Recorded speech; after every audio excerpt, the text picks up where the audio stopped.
झरिया से भाजपा प्रत्याशी रागिनी सिंह ने भौरा क्षेत्र में विभिन्न इलाकों में नुक्कड़ सभा और जनसंपर्क कर लोगों से कमल छाप को वोट देने की अपील की। इसके साथ ही वर्तमान सरकार और वर्तमान विधायक पर निशाना साधते हुए कहा कि यह सरकार पिछले 5 वर्षों में विकास के नाम पर सिर्फ जनता का पैसा लूटा गया है।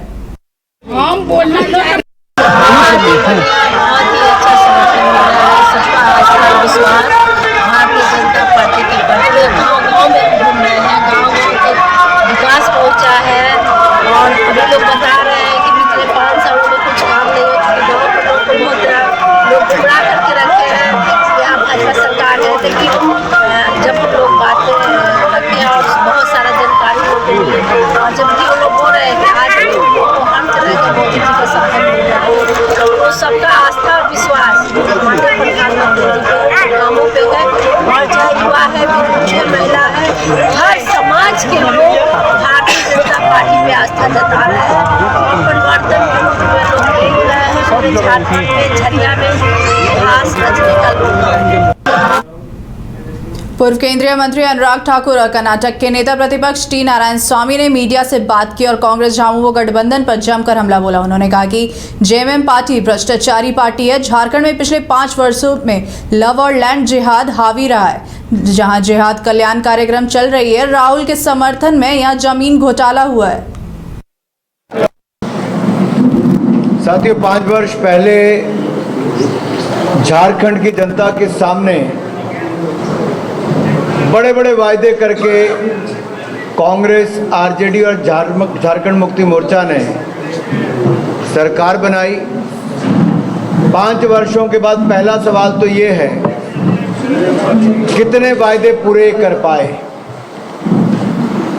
झूठे वायदे, झूठे दावे, नहीं थे इनके कभी नेक इरादे। और पूरे देश भर में कांग्रेस का मॉडल झूठ बोलने का है, जनता को ठगने का है। ऐसा कोई बचा नहीं जिसको इन्होंने ठगा नहीं।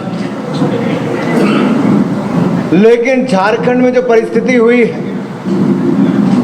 यहाँ 5 वर्षों में लव जिहाद, लैंड जिहाद, इसी को बल मिला है और इसको बढ़ावा देकर जमीन और जनसंख्या में परिवर्तन लाने का काम हुआ। यहाँ पर जन कल्याण की योजनाएं नहीं, जिहाद कल्याण का काम चल रहा है।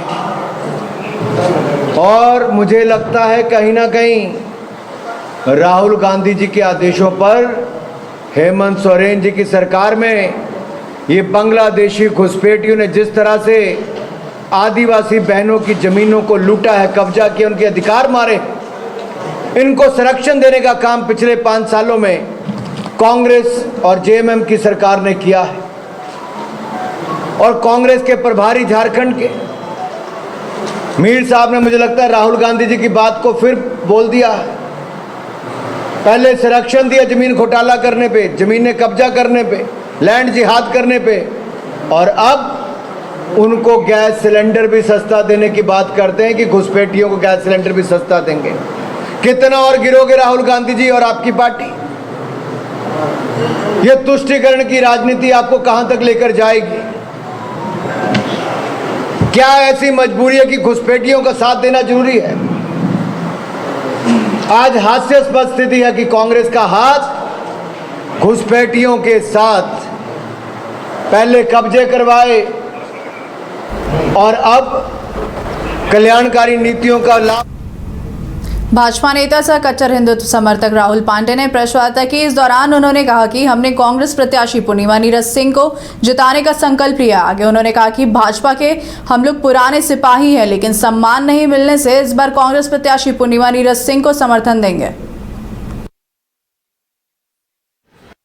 क्योंकि मैं भारतीय जनता पार्टी, पंडित दीनदयाल उपाध्याय जी ने हमेशा से यही कहा था कि शीर्ष नेता या यूँ कहे हाईकमान यदि गलत प्रत्याशी देती है तो कार्यकर्ता और जनता उस गलत प्रत्याशी के अगेंस्ट में काम करे। उचित उम्मीदवार, योग्य उम्मीदवार को चुनने के लिए हमने पूर्णिमा सिंह को चुना। मैं यहाँ कांग्रेस को समर्थन या इसका नहीं, रघुकुल परिवार से जो पूर्णिमा सिंह हैं 1 नंबर पे, हाथ छाप से इस बार में हम लोग सब कोई संघ से हैं, भाजपा से जो भी लोग हैं, हम लोग अंदर अंदर उनको समर्थन दे रहे हैं। मैं खुल के सामने से समर्थन दे रहा हूँ, क्योंकि वो प्रत्याशी ने विकास का काम किया। राजा तालाब जो नगर निगम और बीसीसीएल के बीच में पीस रहा था, उसको उन्होंने एक झटके में राजा तालाब बनाया, जो कि झरिया का बेहद ही आस्था का केंद्र है। हमारी झरिया के छाती पे चढ़ के पूर्व मुख्यमंत्री ने कहा कि मैं झरिया को उठा दूंगा, उजाड़ दूंगा। नहीं चाहिए। जो हमारी बातों को रख सके विधानसभा में मजबूती से कि झरिया उजड़ना नहीं चाहिए, मैं झरिया नहीं उजड़ने के नाम पे पूर्णिमा सिंह को चुनाव में जीत दिलवाऊंगा।